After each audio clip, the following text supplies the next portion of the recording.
اللہ فرماتے ہیں مومنین کامیاب ہو گئے. ہمارے ہاں دولت اور شہرت والے کامیاب ہو گئے. صحت، دولت، شہرت، تین قسم کے لوگ ہمارے ہاں کیا کہلاتے ہیں؟ کامیاب. قد افلح المؤمنون، اللہ کی نظر میں صرف وہ لوگ کامیاب ہیں جو مومن ہیں. مومن سے مراد اللہ پر، اس کے پیغمبروں پر اور اس کی آسمانی کتابوں پر اور آخرت کے دن پر ایمان رکھتے ہیں. آمنت باللہ وملائکتہ وکتبہ ورسلہ والیوم الآخر والقدر خیرہ وشرہ من اللہ تعالی والبعث بعد الموت، جس کو ایمان مفصل کہا جاتا ہے. تو اللہ نے کیا فرمایا؟ قد افلح المؤمنون. یہ مومنون کو واضح کرنا ضروری تھا نا، کہ اللہ فرماتے ہیں کامیابی کی سب سے پہلی شرط کیا ہے؟ ایمان. اور ایمان کا مطلب کیا ہے؟ ایمان مفصل. اس میں نہ اہل حدیث کا اختلاف، نہ دیوبندیوں کا، نہ بریلویوں کا، نہ حنفیوں کا، نہ شافیوں کا. تو اتفاقی چیز ہے، اور وہ اسلام میں داخلے کے لیے وہی کافی ہے. تبھی جب بھی کوئی غیر مسلم مسلمان ہوتا ہے تو ہم اس کو وہی پڑھاتے ہیں. آمنت باللہ وملائکتہ، میں اللہ پر ایمان لایا، اس کے فرشتوں پر، وکتبہ، اس کی کتابوں پر. آمنت باللہ وملائکتہ وکتبہ ورسلہ، اس کے تمام پیغمبروں پر، والیوم الآخر والقدر والیوم الآخر، اور آخرت کے دن پر، موت کے بعد دوبارہ زندگی ہوگی. اور اس میں ختم نبوت بھی شامل کر لیں. شروع میں علماء نے اس لیے شامل نہیں کیا کہ یہ تو ایسا اجماعی عقیدہ تھا کہ 2 اور 2 4 کی طرح نا، کچھ چیزیں ایسی ہوتی ہیں جو واضح ہوتی ہیں، لیکن اب چونکہ قادیانیوں نے ایک لفڑا ڈال دیا ہے تو ختم نبوت پر ایمان بھی غیر مسلم کو کہلوانا چاہیے کہ میں محمد صلی اللہ علیہ وسلم کو آخری نبی مانتا ہوں. اسی طرح عذاب قبر کا عقیدہ، یہ بھی قرآن سے ثابت ہے، حدیث سے ثابت ہے. اور والقدر خیرہ وشرہ من اللہ تعالی، اچھی اور بری تقدیر دونوں کس کی طرف سے ہیں؟ اللہ کے. جو کچھ ہو رہا ہے پہلے سے طے شدہ ہے. وہ کوئی غم پہنچا، حدیث میں آتا ہو نہیں سکتا تھا کہ یہ غم نہ پہنچے. کوئی خوشی پہنچی ہے، ہو نہیں سکتا تھا کہ نہ پہنچے. یہ ہو کہ جو بھی ہو رہا ہے وہ ہو کے رہنا تھا. سمجھتے ہو؟ تو کامیابی کی پہلی شرط یہ والا ایمان ہے. سمجھتے ہو؟ آگے اللہ فرماتے ہیں دوسری کامیابی کی علامت الذین هم فی صلاتهم خاشعون. ایمان کے بعد سب سے پہلے کیا ہے؟ اچھا، ایمان میں توحید بھی ہے، اللہ پر ایمان. قرآن کہتا ہے وما یؤمن اکثرهم باللہ الا وهم مشرکون. بہت سے لوگ اللہ پر ایمان لے کر آتے ہیں، ساتھ میں شرک بھی کر رہے ہو.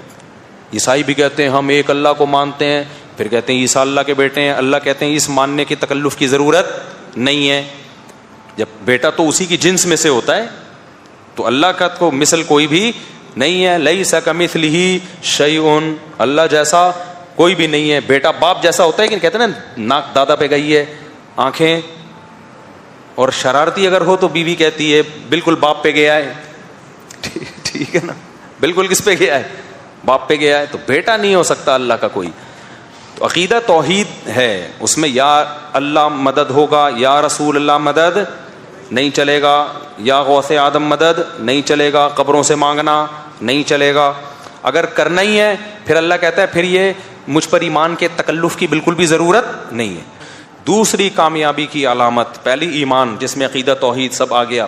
دوسری بات، نمازوں میں خشوع پیدا کرتے ہیں. جس کی نماز میں خشوع نہیں ہے اللہ کی نظر میں وہ کامیاب نہیں. تراویحوں میں کیسا بیڑا غرق ہو رہا ہے نمازوں کا یار. یوٹیوب پہ آ رہی ہوتی ہیں گاؤں دیہاتوں کی تراویحاں، ان الذین تعلمون، ٹھک رکوع، ٹھک قوما، ٹھک سجدہ. تسلی سے 3 تسبیحات تو پڑھ لو. تو نماز کو خشوع و خضوع سے پڑھو. اچھا، ایک اہم آپ کو پوائنٹ کی بات بتاتا ہوں. جس کا نماز میں دل نہ لگتا ہو نا، ہمت کر کے ایک دفعہ 100 رکعت کی نیت باندھ لے. وہ 100 نہیں تو 50 رکعت پڑھ لے. جس کام میں دل نہ لگ رہا ہو نا وہ ایک دفعہ تمیز سے کر لو، اگلے دن سے دل لگنا شروع ہو جائے گا. یہ میں آپ کو لکھ کے دے رہا ہوں. آپ 50 رکعتوں کی نیت باندھ لو. 50 رکعتوں کے بعد نہ پھر آپ کو تسلی سے پڑھو 50 رکعتیں، عادت پڑ جائے گی آپ کو، دیکھنا. تو اس کا بڑا فائدہ ہوتا ہے. تو اللہ نے فرمایا ہم فی صلاتہم خاشعون. جنتیوں کی دوسری علامت کیا ہے؟ نمازوں میں خشوع پیدا کرتے ہیں، ٹرخاتے نہیں ہیں. تراویح میں رکوع میں تسلی سے 3 دفعہ سبحان ربی العظیم. قومے میں جانے کے بعد تسلی سے ربنا لک الحمد، بہتر ہے تھوڑی لمبی دعا پڑھ لو، ربنا لک الحمد حمدا کثیرا طیبا مبارکا فی، اس سے کم از کم کچھ دیر تو اسٹے ہوگا نا، ورنہ یوں کھڑک کر کے اٹھتے ہیں بس، تھڑک کر کے سردے میں ڈائپ لگانے کی فکر ہوتی ہے. تو تسلی سے کم 3 دفعہ امام کو چاہیے تسلی سے تسبیح پڑھے. سردے میں بھی 2 سردوں کے درمیان تھوڑا سا بیٹھے دعا پڑھ لے، اللہم اغفر لی وارحمنی وہادنی وارزقنی واجبرنی وارفعنی، یہ دعا سنت سے ثابت ہے. 2 سردوں کے درمیان یہ دعا پڑھ لے گا نا تو ایک دم ٹھک کر کے دوسرا سجدہ نہیں ہوگا. مجھے تو بہت وحشت ہوتی ہے کسی ایسے امام کے پیچھے کھڑے ہو جاؤں نا جو یوں یوں یوں یوں کر رہا ہے. اب چھوڑ دے، اس سے بہتر ہے آدمی آرام سے بیٹھ کے چائے پیے گھر جا کے. تو ٹرخا کیوں رہا ہے؟ اس سے عادت خراب ہوتی ہے، باقی نمازیں بھی پھر ایسے ہی ہو جاتی ہیں. تو اس کا خوب خیال کریں. آگے اللہ فرماتے ہیں والذین هم عن اللغو معرضون، ایمان والے جو کامیاب ہو گئے یہ وہ لوگ ہیں جو لغویات سے اعراض کرتے ہیں. لغویات کسے کہتے ہیں؟ ہر وہ کام جس کا نہ دین میں کوئی فائدہ اور نہ دنیا کا کوئی فائدہ، ایویں ہی بیٹھا ہوا ہے بس، ایویں ٹائم پاس کرنے کے لیے کوئی تلاش کر رہا ہے. ہم تو حیران ہے یار، ٹائم ہم سے رک نہیں رہا. روک لیں کسی طریقے سے ٹائم پاس نہ ہو، اور دنیا کہہ رہی ہے ٹائم کو کیا کرو، پاس کرو. جب انسان دین پر چلتا ہے نا تو اس کی یہ تمنا ہوتی ہے کاش جو زمانہ میں نے بے دینی میں گزار دیا نا وہ مجھے دوبارہ مل جائے، میں کہاں پہنچ جاؤں اب. کتنے لوگ میں نے دیکھے 40 سال میں توبہ کی، کہتے ہیں یار بہت دیر سے توبہ کی، بڑا نقصان ہو گیا.